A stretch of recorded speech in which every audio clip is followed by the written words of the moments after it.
Hello बच्चों, कैसे हो? अंग्रेजन हिंदी चैनल में आपका स्वागत है। आज की कहानी है मुनिया रानी। कहानी सुनना अच्छा लगता है, आपको ही नहीं बड़े लोगों को भी, हर उम्र के लोगों को कहानी सुनना बहुत अच्छा लगता है। हमें भी कहानी पढ़ना बहुत अच्छा लगता है।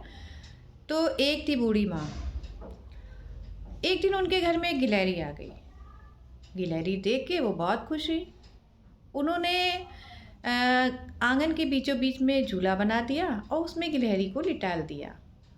अब वो इधर से उधर जाती और झूला झुलाती, फिर उधर से उधर आती और झूला झुलाती, और एक वो लोरी गाती थी कि हाथ के लूँगी 1000 पे, पाँव के लूँगी 50,000, नाक के लूँगी 1,00,000 पे, और आँख के लूँगी 1,50,000। मेरी मुनिया रानी है लाखों में एक, ब्याह के ले जाएगा होगा सबसे नेक। हाथ के लूँगी 1000 पे। अब बूढ़ी माँ इस तरह से लोरी रोज गाती थी। एक दिन उसी राज्य का राजा शिकार पे निकला। जब वो बूढ़ी माँ की कुटिया की तरफ से गुजर रहा था तो उसने ये लोरी सुनी। राजा ने मन में सोचा कि जरूर इनकी बिटिया बहुत सुंदर होगी, मुझे उससे शादी कर लेनी चाहिए। वो बूढ़ी माँ के पास गया और कहने लगा, माँ जी, मैं आपकी बिटिया से शादी करना चाहता हूँ। तो बूढ़ी माँ हंसी, कहती, अरे मेरी बेटी एक गिलहरी है, आप उससे शादी नहीं कर सकते। तो राजा थोड़ा सनकी था। उसने कहा, नहीं नहीं, मैं आपकी, भले ही वो चौपाई हो, भले ही वो एक चौपाई हो, मतलब एक जन जीव हो, ठीक है, लेकिन मैं शादी उसी से करूँगा। अब बूढ़ी माँ ने कहा, अच्छा ठीक है, चलो तुम शादी कर लो, लेकिन तुमको कुल्हड़ भर धन देना पड़ेगा। 1 कुल्हड़ भर के रुपए ले आओ, मैं अपनी मुनिया रानी की शादी तुमसे कर दूंगी। राजा अपने राजमहल गया तो इधर बुढ़िया के मन में लालच आ गया। उसने सोचा, बढ़िया, राजा मेरी बिटिया से शादी करने के लिए इच्छुक है, तो ये कुल्हड़ धन क्या मांगना, मांगो तो इतना ज़्यादा कि मेरी सारी गरीबी मिट जाए। उसने क्या किया, अपने घर में एक गड्ढा खोदा। गड्ढे के ऊपर उसने पीपा रखा। पीपे के ऊपर उसने एक बड़ा सा मटका रखा। मटके के ऊपर एक उसने छोटी सी गगरी रखी। गगरी के ऊपर उसने एक कुल्हड़ रख दिया। अब इन सभी में उसने छेद कर दिए। राजा आया, उसने उसमें कुल्हड़ भर के धन डाला, लेकिन ये क्या, उसमें तो पता ही नहीं चला धन कहाँ चला गया। इसके बाद राजा ने कुल्हड़ भर के उसमें पैसे डालते रहे, लेकिन वो कुल्हड़ नहीं भरा। 10 बोरा रुपए भरने के बाद में वो कुल्हड़ पूरा हो गया और राजा मुनिया रानी से शादी करके उसे अपने राजमहल में ले गया। राजा ने महल के सब 7वीं मंजिल पे एक छोटा सा सोने का घर बनवाया। उसी में मुनिया रानी को रख दिया और ऐलान कर दिया कि कोई भी 7वीं मंजिल पर नहीं आएगा। राजा ने उसके दाने पानी की अच्छी सी व्यवस्था कर दी। अब मुनिया रानी दिन भर दाना चुगती और अपने सोने के कमरे में इधर से उधर खुदकती रहती। राजा 2 बार उससे मिलने आता दिन में। एक दिन चर्चा होने लगी कि लगता है रानी साहिबा बहुत सुंदर हैं, इसीलिए राजा उनसे किसी को मिलने नहीं देता। कुछ ने मजाक उड़ाया कि लगता है हमारी जो रानी है वो मोम की बनी है, कोई छुएगा उनको तो पिघल जाएंगी। इसी तरह से राजा की रानी के विषय में चर्चा होती रहती। और एक दिन तो हद ही हो गई। उस राज्य का रसोइया राजमाता की परीक्षा लेने के लिए उसने महाराज से कहा कि महाराज, क्या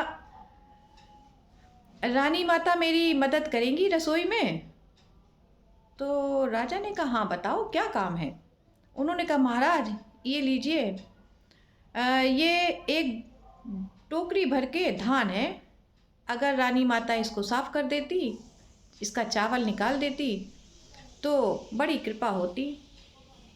राजा ने कहा, ठीक बिल्कुल। राजा ने वो टोकरी भर के धान गिलहरी के सामने रख दिया। गिलहरी समझ गई। उसने बड़ी ही फुर्ती से धान को अपने दांतों से अलग करना शुरू कर दिया और देखते ही देखते बिना चावल का एक भी दाना टूटे उसने धान बिल्कुल टोकरी भर के चावल कर दिया, चकाचक चावल। उसमें एक भी भूसी का दाना नहीं था। दूसरे दिन रसोई आया और उसने देखा कि अरे, चावल तो बिल्कुल साफ है और एक भी दाना टूटा नहीं। उसने कहा, रानी बहुत कुशल हैं, और वो रानी माता की जय बोल के चला गया। इसी तरह से दीवान, उस राज का दीवान, उसने भी कहा मुझे भी रानी की परीक्षा लेनी चाहिए। उसने कहा, महाराज, अगर रानी माता मिट्टी पर चित्रकारी कर दे, डिजाइन बना दे, तो बड़ी कृपा होगी। राजा ने कहा, ठीक है। दीवान ने एक कमरे में मट्टी बिछवा दी और कहा, महाराज कृपा कर दे, रानी माता इस पे डिजाइन बना दे। महाराज ने कहा, ठीक है, मैं बोल दूंगा। जब मुनिया रानी ने ये बात सुनी तो उसने अपनी गिलहरियों को आवाज़ दी। पास के पेड़ पर खेल रही बहुत सारी गिलहरियां आईं और उस मिट्टी के ऊपर इधर से उधर दौड़ने लगी और देखते ही देखते बहुत ही सुंदर डिजाइन बन गई। जब दीवान आया उसने देखा, अरे वाह, ये तो बड़ी आधुनिक डिजाइन है और बहुत ही सुंदर है। उसने कहा, रानी माता की जय हो, रानी माता तो बहुत कुशल है, बहुत बूढ़ी है। इस तरह से एक दिन राजा को दिल्ली जाना पड़ा। राजा ने मुनिया रानी के दाने और पानी का अच्छे से व्यवस्था करके वो दिल्ली चला गया, लेकिन लौटने में राजा को देरी हो गई। इधर गिलहरी का दाना और पानी दोनों चुक गया था। गिलहरी को प्यास के मारे गला सूख रहा था। उसने सोचा, अब मैं क्या करूं, मुझे तो बहुत प्यास लगी है। इंतजार किया रात हो जाए। जैसे ही रात हुई, गिलहरी से प्यास सहन नहीं हुई तो उसने एक कुल्हड़ उठाया, अपने गले में बांधा और चली कुएं के पास पानी भरने के लिए। उसी समय आसमान से शंकर और पार्वती पृथ्वी लोक के भ्रमण पे निकले थे। शंकर जी ने देखा कि एक गिलहरी अपने गले में कुल्हड़ बांधे कुएं से पानी निकालने का प्रयास कर रही है। उन्होंने पार्वती माता से पूछा, पार्वती तुम्हें पता है ये गिलहरी कौन है? पार्वती माता ने कहा, नहीं महाराज, मुझे तो नहीं पता। तो कहते, ये एक राजकुमारी है और एक ऋषि के श्राप के कारण गिलहरी बन गई है।